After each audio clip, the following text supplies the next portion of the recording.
Hello అండి, అందరికీ నమస్తే. Welcome to Rushil tiger and family YouTube channel. So మీరు లాస్ట్ వీడియో చూస్తుంటే మీకు తెలిసే ఉంటుంది, మనం ఖజురహో నుండి అయోధ్యకి బయలుదేరామన్నమాట. అండ్ ఒకవేళ ఫస్ట్ నుండి మీరు వీడియోలు చూడకపోతే డే 1 నుండి చూడండి. అనంతపూర్ నుండి రిషికేష్కి మా జర్నీ ఎలా సాగింది అని మీకు ఒక ఐడియా వస్తుంది. సో మేము రీచ్ అయ్యే లోపు చాలా లేట్ అయిపోయింది అనమాట. Night 7:30, 8 o'clock అయింటది. ఇంకా రూమ్ కూడా బుక్ చేసుకోలేదు మేము అప్పటికి ఇంకా. సో అక్కడ ఏదో జరుగుతుంది, ఏందప్పా భలే ఉంది, అంత లైట్స్ అంతా వేసినారని చెప్పి మేము ఇంకా ఏదో పెద్ద పూజలాగా ఏదో జరుగుతుంది అనుకున్నాం. చూస్తే అక్కడ ఎవరో రిచ్ కిడ్ అంటే పొలిటీషియన్ వాళ్ళ కొడుకుది బర్త్డే జరుగుతుంటే ఆ బర్త్డేకి వీళ్ళు సపరేట్గా బోట్స్ పెట్టి ఆ బోట్స్లో లోపల హుక్కా దాక్కుంటూ మండి అంటే ఫుడ్ తినుకుంటూ లోపల బోట్స్లో తిరుగుతున్నారనమాట. అది డబ్బుండే వాళ్ళకి డబ్బు లేని వాళ్ళకి పుట్టినరోజు ఎంత డిఫరెన్స్ ఉంటుంది అనేది ఇదొక ఎగ్జాంపుల్. సో అక్కడే సెక్యూరిటీ వాళ్ళు సినిమాల్లో ఆంధ్రుడి సినిమాలో చూసినట్టు గన్స్ కూడా పట్టుకొని నిలబడున్నారనమాట. సో ఇప్పుడు మేము ప్రెజెంట్ ఉన్నది చిత్రకూట్ అనే ఊర్లో అనమాట. యాక్చువల్లీ అయోధ్యకు వెళ్ళాలంటే ఖజురహో నుండి 420 kilometers ఉంది. అది లాంగ్ అయిపోద్ది, ఒకేసారి కవర్ చేయలేమని చెప్పి చిత్రకూట్ అనే ఊర్లో ఆగాము. సో ఈ ఊరు ఎందుకు ఫేమస్ అంటే రామాయణంలో రాముడిని భరతుడు వచ్చి రాజ్యంకి వెళ్దాం రండి అని పిలిస్తే రాముడు చెప్పులు ఇచ్చి పంపించిండేది ఇక్కడే. అండ్ ఈ చుట్టుపక్కల ఫారెస్ట్లోనే రాముడు సీత దాన్ని ఏమంటారు వనవాసం చేశారని చెప్పి అలా చాలా చరిత్ర ఉందన్నమాట ఈ ఊరికి. అక్కడ రిచ్ కిడ్ బర్త్డే అని తెలిసిన తర్వాత మనకు అక్కడ ఏం పని లేదని చెప్పి మేము ఇంకో చోటుకి వెళ్ళి రూమ్ ఎతికాము. అందరూ రూమ్ కావాలా అని ఫుల్ వెంటబడతారనమాట. అట్లా వెంటబడే వాళ్ళ దగ్గర మేము ఎప్పుడు రూమ్ తీసుకోము, ఎందుకంటే వాళ్ళ దగ్గర స్కామ్ కానీ ఫ్రాడ్స్ కానీ ఉంటారని చెప్పి మేమే సొంతంగా ఎత్తుక్కుంటాం. సో అలా ఒక రూమ్ ఎత్తుక్కొని ఆ రూమ్లో నైట్ స్టే చేసినాం. తర్వాత పొద్దున్నే లేచి ఈ చిత్రకూటు వేరే చిత్రకూట ఏమో అనుకొని, అంటే రాముడి చరిత్ర ఉండే చిత్రకూట ఇది కాదేమో అని చెప్పి ఇక్కడ మేమేం తిరగలేదు. ప్లస్ ఏం లేదనుకోండి, నైట్ మీరు చూసిన నైట్ ఒక లైట్స్ వేసి అక్కడ ఉంది కదా, ఆ ఘాట్ ఒకటి ఉంది ఆ ఊరిలో. సో మార్నింగ్ అయోధ్యకి బయలుదేరిపోయినాం అనమాట. 230 kilometers ఉంది. సో రుషిల్ గాడికి ఇంకా ఆకలేస్తుంది అంటే ముల్లంగి తీసుకున్నాం ప్రస్తుతానికి. సో మమ్మల్ని ఇన్స్టాగ్రామ్లో ఫాలో అవుతుంటే మీకు తెలిసే ఉంటుంది రుషిల్ గాడి ముల్లంగి లవర్ అని చెప్పి. కొట్టకూడదు అట్లా,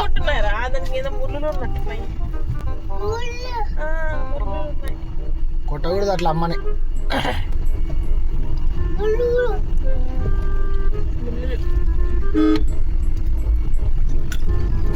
బెంగళూరు అంత పోవాలి ఇప్పుడు.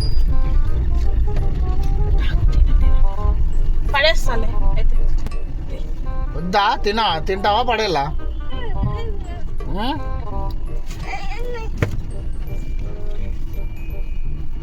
ఇప్పుడు ఇంత ముల్లంగి తింటావా? ప్రయాగరాజ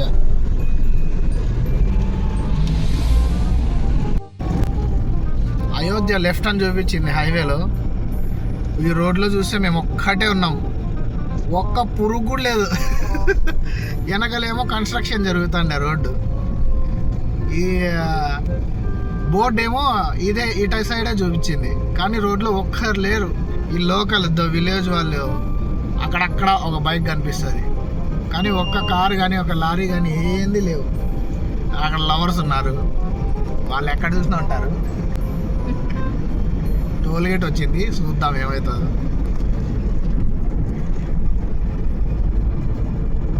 టోల్ గేట్ కూడా ఉంది, కానీ ఒక్క కారు కూడా లేదు. మ్యాప్లో అయితే ఏందేందో ఎక్కడెక్కడికో ఎగురుతుంది, ఇది ఎక్కడెక్కడో చూపిస్తుంది మ్యాప్. ఇది రోడ్డు ఉందా లేదా తెలియదు. మ్యాప్ చూస్తే ఇక్కడ గాల్లో పోతుంది. ఆ పెద్ద రోడ్డు ఆ లెఫ్ట్లో ఉంది కదా, దాంట్లో వెళ్ళాల్సింది ఇక్కడికే చూపించింది, కానీ ఈ రోడ్లో అస్సలు ఎవ్వరు తిరగట్లే. ఇట్లా లోకల్గా లోడ్ ఎత్తపోయే వాళ్ళు తప్ప. ఎక్కడికి పోతామో చూద్దాం. మొత్తానికి ఆ రోడ్లో కలిస్తే చాలు, ఆ బ్లూ కలర్ రోడ్లో. మేము వచ్చిండే రూట్కి ఎందుకంటే రోడ్డు ఎవరు రాంది, ఇటు నుండి ఇలా వెళ్తామా, ఇలా స్ట్రైట్కి పోతే ఇక్కడ గంగా నది మ్యాప్లో చూసే శాటిలైట్ మ్యాప్లో చూస్తున్నాను అనమాట. గంగా నది పారేటప్పుడు ఈడుండే బ్రిడ్జ్ని కూల్చేసింది అనమాట అప్పుడు ఫ్లడ్స్ అయినప్పుడు. దానివల్ల రోడ్డు లేదు, అందుకే ఈ హైవేలో ఎవరు రాలే. సో ఇప్పుడు మనం వీటి నుండి ఇలా వెళ్ళాలి, వెనక్కి వెళ్ళి ఇలా వెళ్ళాలన్నమాట. బోర్డు ఏమో ఉంది కానీ మ్యాప్ ఏమో చూపించలే. సర్లే బోర్డు ఉంది అని చెప్పి వచ్చా ముందుకి. చూడండి ఇదంతా గంగా రివర్, ఇట పారింది, ఇదంతా పారింది కదా ఆ గంగా రివరు. యాక్చువల్లీ ఇక్కడ బ్రిడ్జ్ ఉండింది, ఆ బ్రిడ్జ్ కూలిపోయింది. అదిగోండి సింగ్రావర్ దగ్గర. సో మనం ఏం చేద్దాం, వెనక్కి దిగి రౌండ్ వేసుకొని పోవాలి, తప్పదు. ప్రకృతికి విరుద్ధంగా మనం ఏం పనులు చేయకూడదమ్మా. లేదా ప్రయాగరాజ్ పోవాలి. అక్కడ కుంభమేళా జరుగుతుంది కదా మామూలుగా, అక్కడ అది అన్నమాట ప్రయాగరాజ్ అంటే. మనకెందుకు ప్రయాగరాజ్ ఇప్పుడు కుంభమేళా లేనప్పుడు? త్రివేణి సంగమం మనం వేరే చోట చూద్దాం, దేవప్రయాగ్లో. ఈ నార్త్ ఇండియాలో హారన్ ఊరికే కొడతారబ్బా. ఫీ టోల్ ప్లాజా అన్నది కదా, అది ఫీ కాదు ఫ్రీ అని ప్రూవ్ చేస్తా చూడండి. చూసారా, ఫీ టోల్ ప్లాజా కాదు, అది ఫ్రీ టోల్ ప్లాజా. విఐపి పొజిషన్లో ఎప్పుడో రుషిల్ గారు సెలబ్రేట్ అయినప్పుడు ఎప్పుడన్నా పోలే, ఇంకా కనీసం ఇట్లా ఫ్రీ దాంట్లో అన్నా పోదాం. ఏం చేద్దాం, వీడేమో ముల్లంగి తినుకుంటూ కూర్చున్నాడు నిద్రలేసి. నువ్వెప్పుడు రా విఐపి అయ్యేది, మమ్మల్ని టోల్గేట్లో ఫ్రీగా తీసుకుపోయేది. ఈ రోడ్డు ఉంది కదా, ఈ రోడ్డు ఇక్కడ లేదు మ్యాప్లో, ఈడంతా నీళ్ళతో మునిగిపోయింది అనమాట. సో అలా మేము ఎక్కడెక్కడో రూట్ మిస్ అయిపోయి అక్కడంతా మళ్ళీ రీరూట్ చేసుకొని వెనక్కి తిరిగి రౌండ్ వేసుకొని మళ్ళీ లాస్ట్కి ఒక ప్లేస్కి వచ్చామన్నమాట, అదే అయోధ్య. సో మనం అయోధ్య ఎంట్రన్స్లో ఉన్నాం ఇప్పుడు ప్రజెంట్.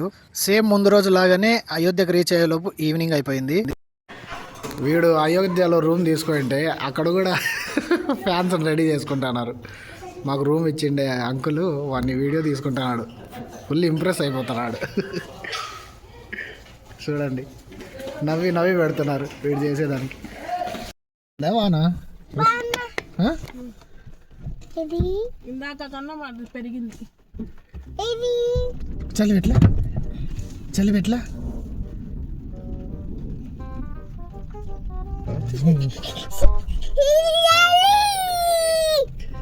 ఏంది?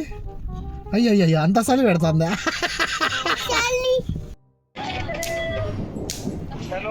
हेलो भैया, ये पार्किंग का ये टेंपल के नज़दीक में पार्किंग है क्या कोई? नहीं सर, गाड़ी नहीं निकालते आपको। हाँ, ये यही से कम है क्या डिस्टेंस?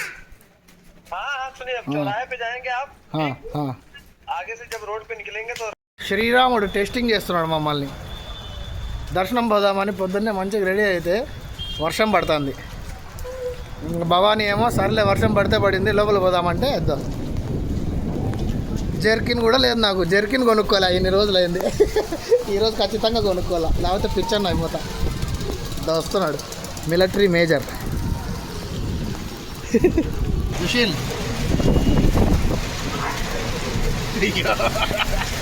Military major.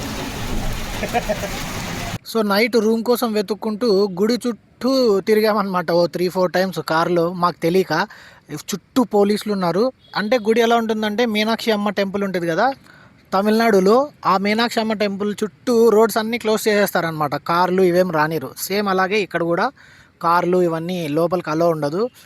చుట్టూ కొన్ని రోడ్స్ క్లోజ్ చేసేసి మధ్యలో టెంపుల్ ఉంటుందన్నమాట. సో మేమేం చేసామంటే రూమ్ కోసం రౌండ్స్ తిరుగుతూనే ఉంటే 2-3 సార్లు ఏపీ నెంబర్ ప్లేట్ చూసి ఒకతను అడిగాడనమాట. ఫస్ట్ ఇగ్నోర్ చేసాం, మళ్ళీ మూడో రౌండ్ అప్పుడు కనిపించాడు, సరే అని చెప్పి వెళ్ళి ఒక రూమ్ చూసాం. సో పర్వాలేదు, రూమ్ బాగానే ఉంది. అదొక 1000 రూపీస్ అనమాట రూము, అంటే 1600-1500 చెప్తే మేము 1200కి ఏమో తీసుకున్నాం.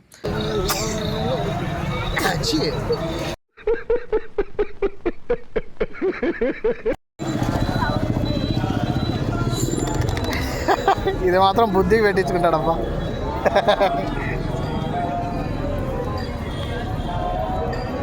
ఏది ఋషి చూపి.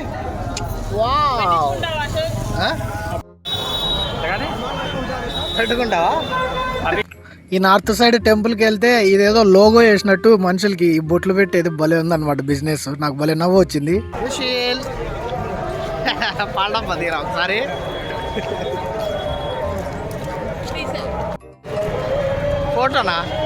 ఫోటోనా ఓకే. చూడు రుషి, స్మైల్. అటు దిగుదాం, గుడి పడుతుంది. మంచిగా లేదు ఇక్కడ.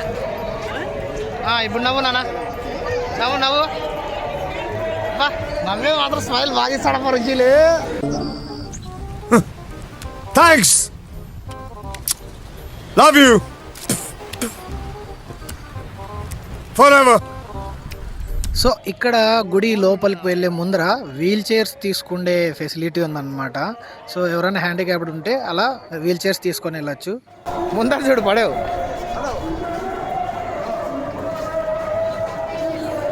స్లో.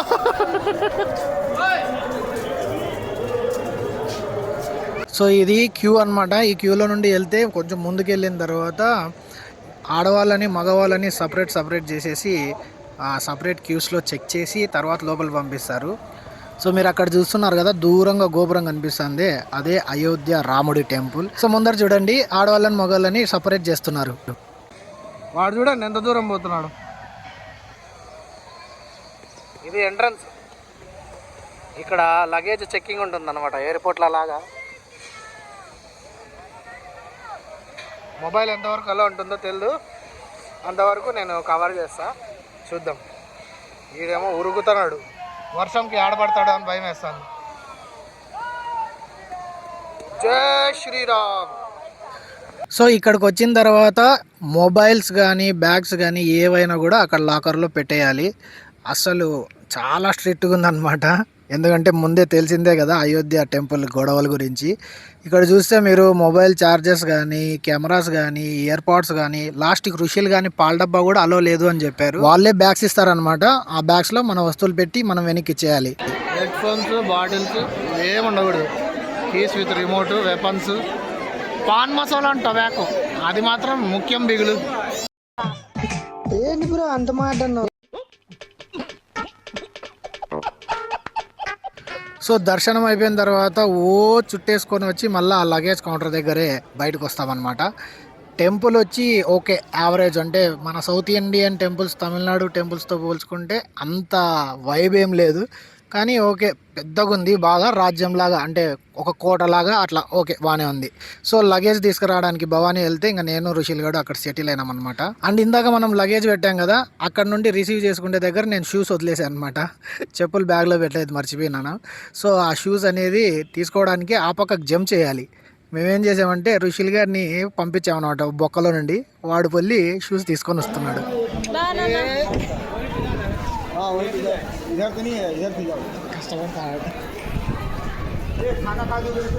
అట్లేరా వచ్చేసా. Thank you Rushil.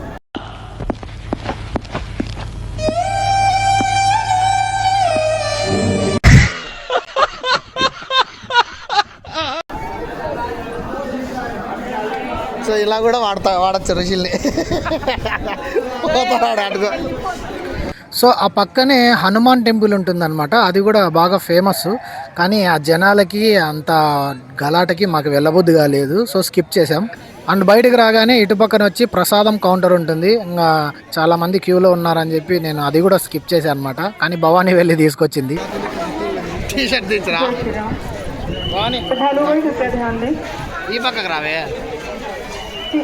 निकासी मार्ग सीतारसोई के पास मोबाइल खो गया है। చూడాడా अगर किसी को भी मिलता है तो कृपा करके खोया पाया केंद्र तक అక్కడ చూడు రుషిల్.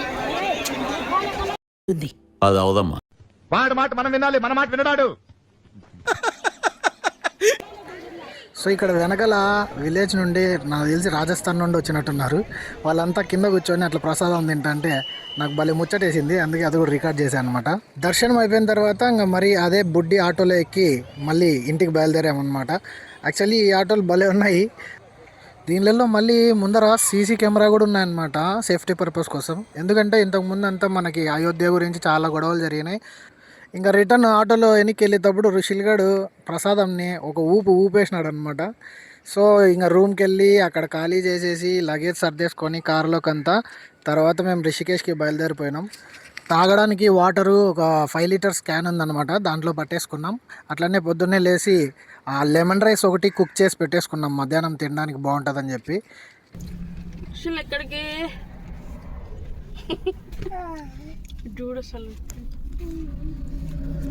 అయోధ్యలో రూమ్ తీసుకున్నప్పుడు లెమన్ రైస్ చేసుకున్నాం. ఇప్పుడు షాజహాన్పూర్ అనే ఊరికి పోతున్నాం అనమాట. లే అన్నం పెడితే తినకోకుండా పేపర్ తింటున్నాడు. థే దొంగ పడే గబ్బుడా. సో ఎక్కడ ఆపడానికి లేక ఒక కన్స్ట్రక్షన్ ఏరియా దగ్గర ఆపినాము, కార్లోనే తింటున్నాం ఇంకా. సో అయోధ్య నుండి రిషికేష్కి 726 కిలోమీటర్స్ ఉంది. మేము ఎప్పుడు కూడా లాంగ్ డిస్టెన్స్ ట్రావెలింగ్ అనేది చేయమన్నమాట. ఒక రోజుకి 500 లేదా 400, అది హైవేని బట్టి డిస్టెన్స్ని బట్టి ఒక 200-300 కిలోమీటర్ల కన్నా ఎక్కువ డ్రైవింగ్ పెట్టుకోను నేను, ఎందుకంటే నేను ఒకనే ఉన్నాను, చాలా టైర్డ్ అయిపోతాం. అండ్ ఇంకో విషయం ఏంటంటే పిల్లోడు ఉన్నాడు కాబట్టి తినడానికి అక్కడక్కడ ఆపాల్సి వస్తుంది కుకింగ్ చేసుకోవడానికి, కాబట్టి నేను లాంగ్ జర్నీ పెట్టుకోను అనమాట. సో ఇక్కడ మనం చూసినట్టయితే అయోధ్య నుండి రిషికేష్కి ఇంచుమించు 700 కిలోమీటర్లు ఉందన్నమాట. సో మేము ఏం చేసామంటే లక్నో మీద నుండి వెళ్ళి షాజహాన్పూర్ అనే దగ్గరికి వెళ్ళి అక్కడ ఆపి రూమ్ తీసుకుందాం, లేదా ప్లేస్ బాగుంటే కార్లోనే పడుకుందాం అనుకున్నాం. షాజహాన్పూర్ అని చెప్పి గూగుల్లో కొట్టగానే ఒక న్యూస్ వచ్చింది, ఎవరో హిందూస్ 2 ముస్లిం కపుల్ని మెడమెండ నుండి తోసి చంపేశారంట. అది చూడగానే వద్దులేనైనా అనిపించింది, ఎందుకంటే ఏమో కొంచెం గొడవలు ఉండే ఊరేమో అనిపించింది అనమాట. ముందు వచ్చిన బైరెల్లి అనే ఊర్లో రూమ్ తీసుకున్నాం అన్నమాట. ఎందుకంటే అప్పటికే 9:30 అయింది, ఇంకా 10 వరకు ట్రావెల్ చేయకూడదు, 10 లోపల ఏదో రూమ్ తీసుకోవాలని చెప్పి బైరెల్లి అనే విలేజ్లో తీసుకున్నాం. అక్కడ నుండి ఇంకొక 270 కిలోమీటర్స్ ఉంటుంది రిషికేష్. సో మార్నింగ్ బయలుదేరితే ఈవినింగ్ అంతా రీచ్ అయిపోవచ్చు అని చెప్పి అట్లా ప్లాన్ చేసుకున్నాము. నెక్స్ట్ వీడియోలో రిషికేష్కి వెళ్ళిన తర్వాత మేము ఇల్లు ఎలా వెతుక్కున్నాం, ఏం జరిగింది, ఎలాంటి ఇల్లు దొరికింది, రెంట్ ఎంత అనేది నేను ఈ డీటెయిల్స్ అన్నీ నేను నెక్స్ట్ వీడియోలో చెప్తాను. సో మిస్ అవ్వకుండా ఛానల్ని సబ్స్క్రైబ్ చేసుకోండి. అండ్ వీలైతే ఇన్స్టాగ్రామ్లో ఫాలో అవ్వండి, 90s అశోక్ అని కొట్టండి, లేదా రుషిల్ టైగర్ అని కొట్టండి, వచ్చేస్తాయి అకౌంట్స్. సో రాబోయే రోజుల్లో రిషికేష్ చుట్టూ అండ్ హిమాచల్ చుట్టూ ఉండే చాలా ప్లేసెస్, నేను మంచి మంచి ప్లేసెస్ చూపించబోతున్నాను మీకు. అండ్ అలాగే కాశ్మీర్, లదాఖ్ కూడా ప్లాన్స్ ఉన్నాయి కాబట్టి అవన్నీ మిస్ అవ్వకండి.